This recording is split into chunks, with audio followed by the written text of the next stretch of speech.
Good evening, जय हिंद, नमस्कार दोस्तों। मैं अमर कुमार स्वागत कर रहा हूँ आपका अपने यूट्यूब चैनल अमर स्टडी मित्र में।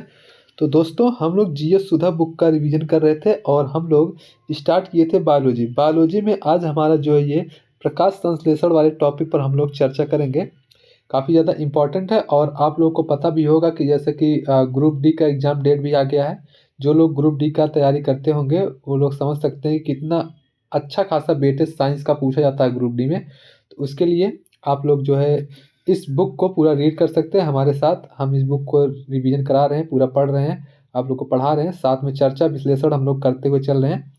तो जो लोग नए आए हों वो लोग चैनल को सब्सक्राइब कर लीजिएगा, लाइक कीजिएगा अगर अच्छा लगेगा वीडियो, और शेयर कीजिएगा अपने दोस्तों के पास। ठीक है, तो स्टार्ट करते हैं आज का हमारा सेशन। नाम क्या है आज के क्लास का? जो आज का सेशन है प्रकाश संश्लेषण पे हम लोग बात करेंगे। ठीक है, सबसे पहले देखते हैं प्रकाश संश्लेषण होता क्या है। तो पौधों के हरे भागों द्वारा सौर ऊर्जा का उपयोग करके कार्बन डाइऑक्साइड CO2 तथा जल H2O द्वारा ग्लूकोज का निर्माण करना प्रकाश संश्लेषण कहलाता है। क्या कहलाता है प्रकाश संश्लेषण? जो प्रकाश संश्लेषण होता है वो पौधों के द्वारा ऊर्जा का प्रयोग करके कार्बन डाइऑक्साइड को और जल द्वारा ग्लूकोज का निर्माण करना। मतलब CO2 और H2O के द्वारा जो ग्लूकोज का निर्माण किया जाता है उसको प्रकाश संश्लेषण कहा जाता है। ठीक है, इस क्रिया में ऑक्सीजन मुक्त होती है। क्या होती है? जो ऑक्सीजन होता है वो मुक्त होता है। इस तरीके से कुछ चित्र में आप लोग देख सकते हैं। ठीक है, प्रकाश संश्लेषण की क्रिया। ये जैसे पौधा है, पौधे के पास जो है सूर्य की किरणें आती हैं, तो जो पौधे के पत्ते होते हैं हरे किस कारण से होते हैं? क्लोरोफिल के कारण हरे होते हैं। तो ये कार्बन डाइऑक्साइड को अवशोषित करते हैं और प्रकाश संश्लेषण की क्रिया करके भोजन बनाते हैं। और ये क्या निकालते हैं?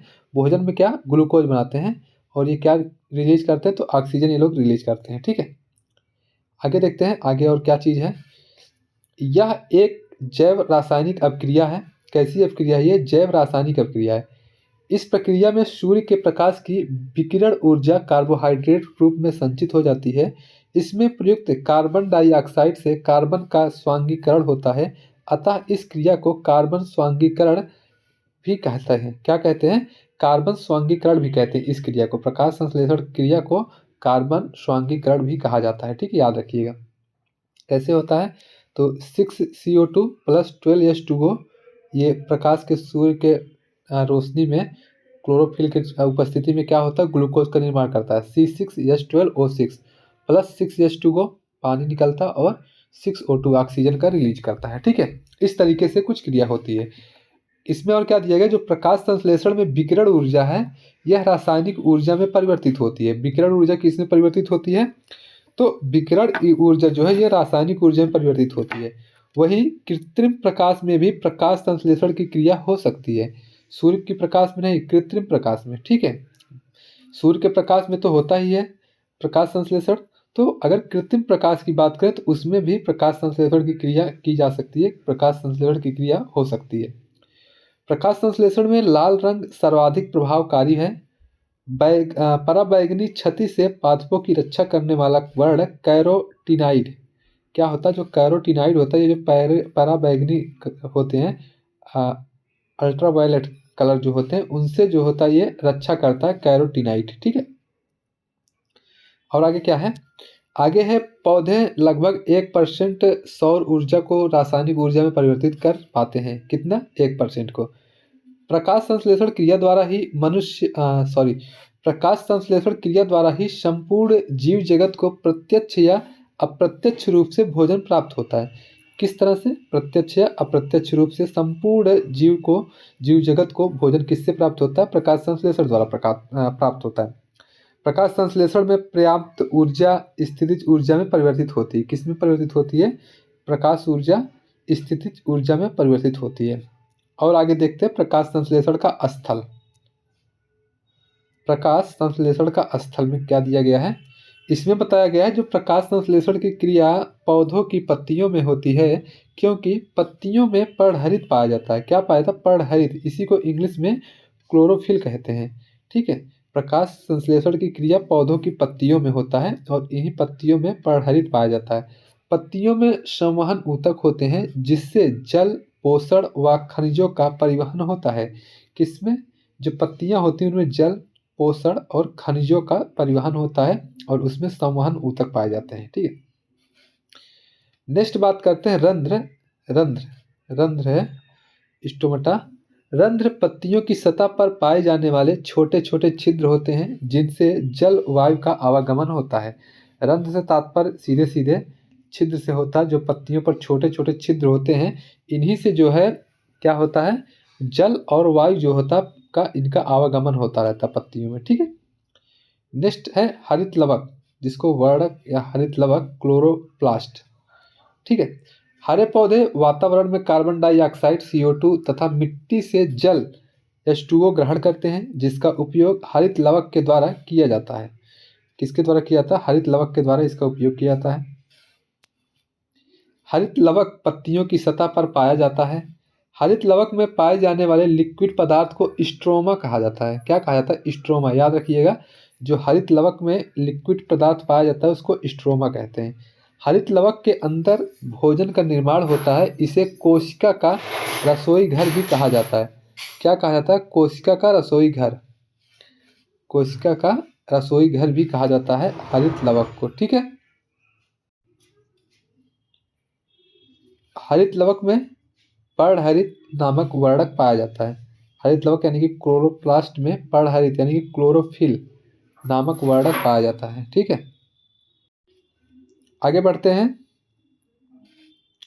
आगे है पादपों में श्वसन। पादपों में श्वसन। ठीक है, पादपों की श्वसन प्रक्रिया प्राणियों की तुलना में धीमी होती है। पादपों के सभी भाग जैसे मूल, तना, पत्ती में श्वसन होता है। पादपों के सभी भाग जैसे मूल, मूल मतलब जड़, तना, पत्ती में श्वसन होता है। ठीक है, वही पादपों के एक भाग से दूसरे भाग तक गैसों का परिवहन बहुत ही कम होता है। क्या होता है? एक भाग से दूसरे भागों में गैसों का परिवहन जो होता है ये बहुत कम होता है। आगे है प्रकाश संश्लेषण की क्रिया विधि। किस तरीके की क्रिया विधि प्रकाश संश्लेषण के दौरान होती है? तो बात करते हैं, जब प्रकाश संश्लेषण एक उपचयन या अपचयन क्रिया। याद रखिएगा, प्रकाश संश्लेषण कैसी क्रिया है? उपचयन और अपचयन क्रिया है। ठीक है, वही प्रकाश संश्लेषण की क्रिया पौधों तथा कुछ बैक्टीरिया द्वारा संपादित की जा सकती है, क्योंकि इनकी कोशिकाओं में प्रकाश संश्लेषण के लिए आवश्यक संरचनाएं जैसे क्लोरोफिल, एंजाइम होते हैं। क्या क्या होती है? आवश्यक संरचनाएं होती हैं, क्लोरोफिल होता है और एंजाइम होता है। क्लोरोफिल में मैग्नीशियम की उपस्थिति रहती है। किसकी उपस्थिति? मैग्नीशियम की उपस्थिति जो रहती है वो क्लोरोफिल में रहती है। क्लोरोफिल पौधों की कोशिकाओं में उपस्थित हरित लवक क्लोरोप्लास्ट के अंदर रहता है। क्लोरोफिल कहाँ रहता है? जो क्लोरोप्लास्ट रहता है उसके अंदर रहता है। ठीक है, हरित लवक के अंदर रहता है। ज़्यादा कुछ नहीं बनता है यहाँ से। नेक्स्ट हम लोग बात करते हैं प्रकाश संश्लेषण की अपक्रिया। जो प्रकाश संश्लेषण की अपक्रिया होती है मुख्यतः दो प्रकार की होती है। दो प्रकार की अपक्रिया होती है। कितने प्रकार की? दो प्रकार की। प्रकाश रासायनिक अपक्रिया।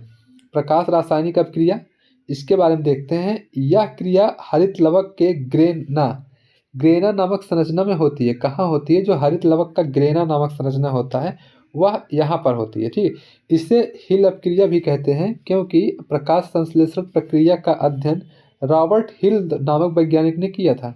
किसने किया था? रॉबर्ट हिल नामक वैज्ञानिक ने किया था। ठीक है, इसीलिए इसे हिल अपक्रिया भी कहते हैं।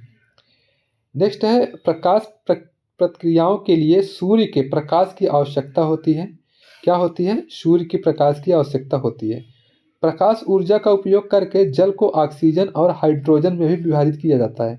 जल को ऑक्सीजन और हाइड्रोजन में भी प्रकाश ऊर्जा का ही उपयोग करके किया जाता है।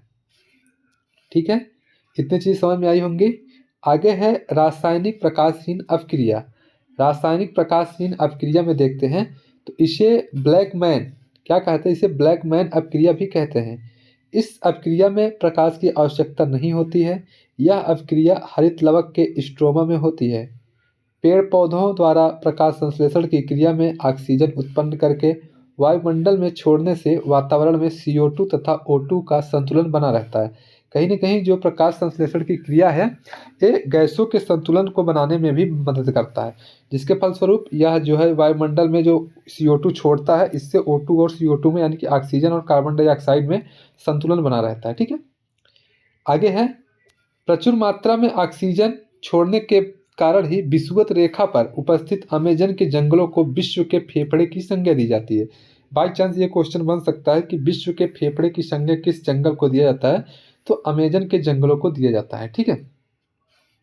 प्रकाश संश्लेषण प्रक्रिया में बने खाद्य पदार्थ का पौधों के अन्य भागों में परिवहन फ्लोएम ऊतकों द्वारा होता है। फ्लोएम के द्वारा क्या होता है, खाद्य पदार्थों का परिवहन होता है। वहीं अगर जाइलम की बात करें, जाइलम के द्वारा क्या होता है, जाइलम के द्वारा जल का परिवहन होता है। ठीक है। फ्लोएम और जाइलम, इसको दोनों नाम याद रखिएगा, इसी दोनों नाम से ही क्वेश्चन बन जाता है। प्रकाश संश्लेषण को प्रभावित करने वाले कारक, कौन कौन से कारक हैं जो प्रकाश संश्लेषण को प्रभावित करते हैं? तो प्रकाश संश्लेषण को निम्नलिखित कारक प्रभावित करते हैं। पहला, प्रकाश यानी कि लाइट इफेक्ट डालता है। ऑक्सीजन, कार्बन डाइऑक्साइड, वहीं टेम्परेचर, तापमान, और पौधों में खनिज पोषण, मिनरल न्यूट्रिशन इन प्लांट। ठीक है। ये सब जो हैं कहीं ना कहीं प्रकाश संश्लेषण में ये प्रभाव डालते हैं। ठीक है। ये कारक हैं जो प्रभाव डालते हैं। बात करते हैं स्वित्तपोषी। इसमें दो प्रकार के होते हैं स्वित्तपोषी, एक प्रकाश संश्लेषी होते हैं, एक रासायनिक संश्लेषी होते हैं। प्रकाश संश्लेषी में भी दो प्रकार के होते हैं, अधिकतर हरे पौधे जैसे समस्त शैवाल, और बैगनी, लाल व हरे जीवाणु भी होते हैं। ठीक है। वहीं जो रासायनिक संश्लेषी होता है, इसमें नाइट्रिकारी जीवाणु, आयरन जीवाणु, हाइड्रोजन जीवाणु, सल्फर जीवाणु और मीथेन जीवाणु शामिल होते हैं। ठीक है। आगे बढ़ते हैं। आगे है, पौधों के लिए 16 तत्वों को अनिवार्य तत्वों की श्रेणी में रखा गया है। इन तत्वों को 3 मुख्य वर्गों में बांटा जा सकता है।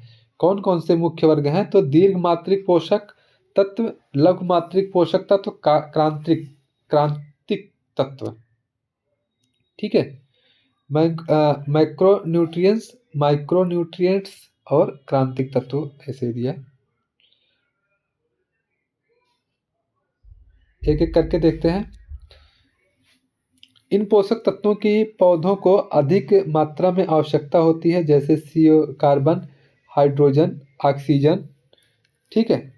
Nitrogen, phosphorus, potassium, magnesium, calcium.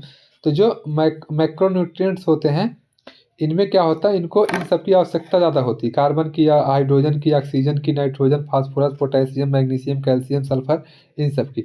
और जो माइक्रोन्यूट्रिएंट्स होते हैं, इन पोषक तत्वों की पौधों को कम मात्रा में आवश्यकता होती है, जैसे लोहा, तांबा, manganese, zinc, boron, chlorine, molybdenum.